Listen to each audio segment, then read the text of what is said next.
উপজেলা অঙ্গ সংগঠনের সম্মানিত সভাপতি, সাধারণ সম্পাদক সহ নেতৃবৃন্দ, ইউনিয়ন বিএনপি, ওয়ার্ড বিএনপি সভাপতি, সাধারণ সম্পাদক সহ সম্মানিত নেতৃবৃন্দ, আমার মহিলা দলের মা বোনেরা, আসসালামু আলাইকুম।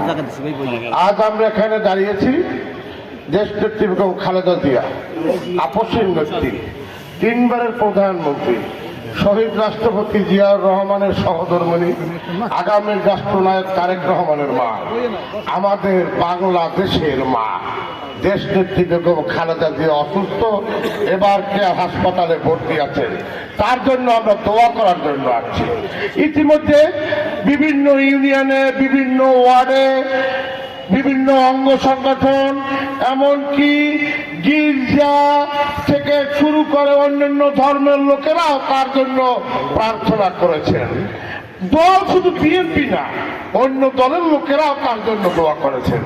এবার কেয়ার হাসপাতালের সামনে যখন দেখি পুলিশ মোনাজাত দিয়ে তার জন্য দোয়া করেন। সকল শ্রেণীর মানুষের নেত্রী, আপসের নেত্রী দেশ নেত্রী বেগম খালেদা জিয়া, তার জন্য আজকে আমরা দোয়া করব। আমরা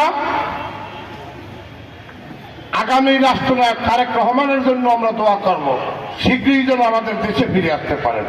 আপনারা জানেন, আপসের নেত্রী দেশ নেত্রী বেগম খালেদা জিয়া, তিনি দলের সাথে কোনো আপোষ করেন নাই।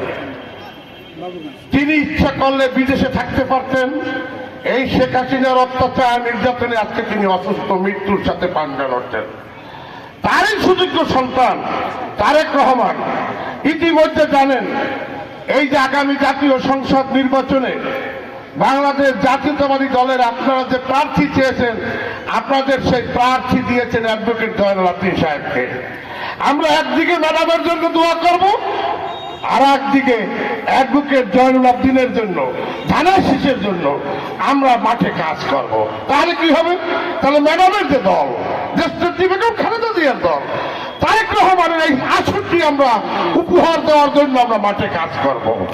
আমরা মাঠে কাজ করব, নামাজ পড়ব, দোয়া করব ম্যাডামের জন্য, আবার ধানের শীষেরই কাজ করব। এই দুইটা কি সমন্বয় করে আমরা কাজ করতে পারি? ইনশাআল্লাহ। সবাইকে ধন্যবাদ। আপনারা ভালো থাকুন, সুস্থ থাকুন। আসসালামু আলাইকুম।